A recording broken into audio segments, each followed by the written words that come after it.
At natapos na tayo dito sa expedition natin sa Mega Mall. Ayun yung mga watch stores na pwede nyong bisitahin. Abangan nyo yung iba pang watch stores na ipifeature natin sa susunod na episode. Salamat sa panonood hanggang sa bahaging ito ng video. Dali lang, let's turn back the time.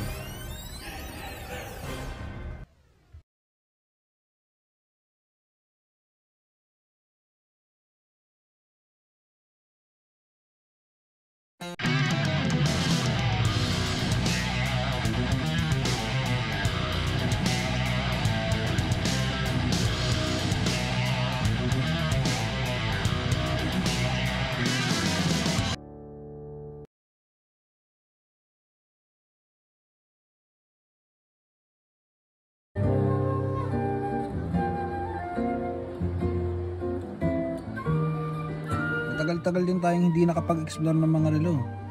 Ituloy natin yung naiwan nating episode dito sa SM Mega Mall sa Mandaluyong para alamin yung mga pwedeng mabili na pinakamagaganda at pinakamahal na mga relo dito. Ang gusto ko dito sa exploration is we are able to see, observe, and examine yung relo physically. It is a lot different experience to just browsing it sa screen ng cellphone ko. Also gives me a better understanding dun sa materials and how it actually feels on my wrist. Para iwas budol kumbaga. Magkaiba kasi yung nakasulat lang sa papel or napapanood ko lang sa gadget ko. Syempre, yung karanasan na yan ang gusto kong ibahagi sa inyo. I also encourage you to visit these stores if you have time. It's a good way to support the employees and the watch industry in general. Dito tayo magsimula sa Washington sa 3rd floor Building B. Meron sila dito na Hamilton watches. Initially, American brand ito. Pero yung assembly niyan of course sa Switzerland. Similarly, yung design nila is from American heritage. Pero yung calibers niyan is Swiss syempre. Tapos in-house yan din na-develop tulad ng H-series nila, yung 10, H12, H21. Tapos gumagamit din sila ng ETA. Ito yung tinatawag nilang American Classic Intramatic Autochrono. H30 yung caliber nito. Leather strap, applied markings with speed timer and date complications. 143,000 yung SRP niyan, but they will definitely give you a discount. Tapos ito naman yung timepiece na they are seem to be most proud of kasi it is well known with the association dun sa 2014 movie na Interstellar. Ayan, syringe minute hands yan, tapos cathedral hour hands. 54,000 ang SRP niyan. Meron din sila dito na Oris, which is also a Swiss watch manufacturer founded in 1904. Check natin itong Diver 65 na kanilang 60th year anniversary piece. Definitive identity of the watch is yung oversized markings dun sa 12, 3, 6, and 9 o'clock. And yung kanyang edged domed glass. Wears like a feather, magaan siya sa wrist eh. Tapos 70,000 pesos ang SRP niyan. About 10% less in the gray market of course. Tapos meron din sila nitong signature inspired na Aaron Hank, which is a variation nitong Big Crown. Meron siyang pointer date, tapos 40mm yung bezel niyan. White dial of course, blue and red accent. Sapphire crystal yung glass niyan, tapos double stitch black leather yung strap. With 38 hours power reserve. Ang SRP niya nasa 110,000 pesos. So lipat naman tayo dito sa Tissot sa level 2 Mega A building. Tissot, if I may say, your introductory brand to access a Swiss brand legitimate contender. More than 150 years na sa industry ang Tissot. Meron niyang wide catalog, kaya marami kayong options, mapa-mechanical, automatic, or quartz. Medyo playful din si Tissot in terms of their unconventional bracelet to case combination.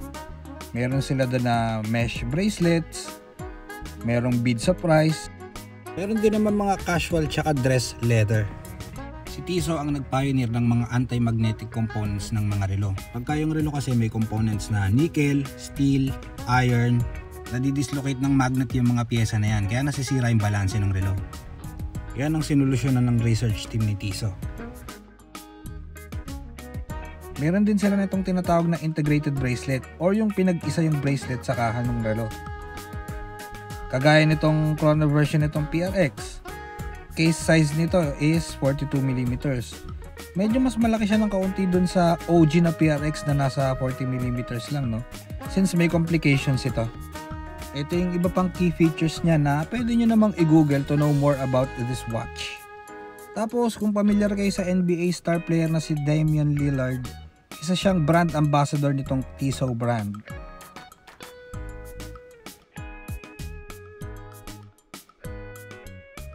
Sige, puntahan naman natin itong store ng Citizen doon, ano? Itong Citizen is known for their innovative technologies like EcoDrive and radio control. They have a long history of technological advancement, including pioneering the first light-powered watches in 1976. If you want to know more about the brand, history, latest models, stores, meron tayong episode dyan. Ito, tingnan nyo sa screen. Pwede nyo yung panoorin.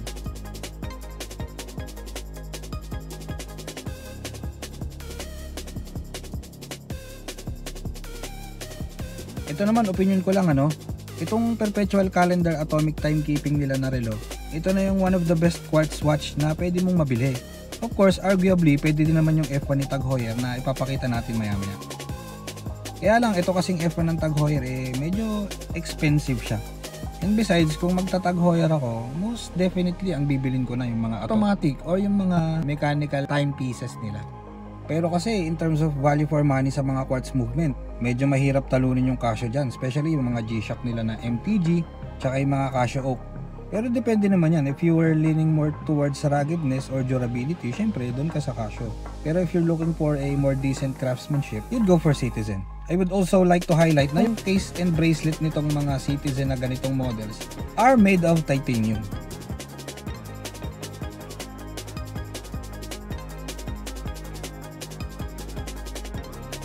So pag pupunta naman tayo ng third floor dito sa building B, makikita naman natin dyan itong hourglass. Ayan, so meron din sila ditong Oris, pero since na-browse na natin kanina dun sa Washington, mag-focus na lang tayo dito sa Tag Heuer. Tag has more than 16 decades in the industry. They brag about the fact that they produce the most accurate calibers in the industry and claim to produce the first wrist chronograph. Ito yung kanilang Tag Heuer F1 Ito pa yung ibang key features niya para magka-idea kayo.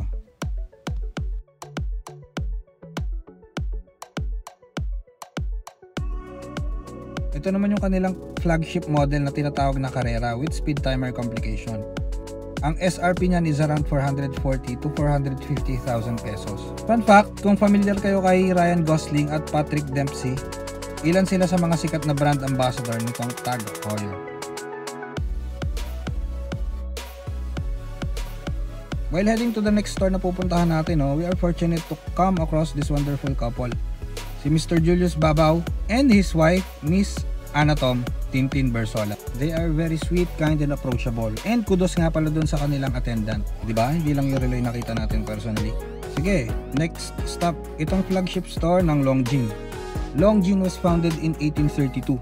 Apart from their precise time tracking, they are proud of their elegant design. Katulad ng dating gumanap na Man of Steel na si Henry Cavill, Longines is one of my favorite Swiss brands because of its design identity and of course, a little more accessible than the other brands which offers almost the same value. Sila yung mga unang nag-produce ng aviation style. Kung makikita nyo yung hands ng mga subdials niyan, mukhang altimeter, tsaka yung mga airspeed indicators na makikita nyo sa mga cockpit ng eroplano. Longines also claims that they are one of the watch manufacturer that was able to produce watches with GMT complications, or yung mga relo that are able to track at least 2 time zones. Their winged hourglass logo is one of the oldest watch symbol in the world, way back in 1893.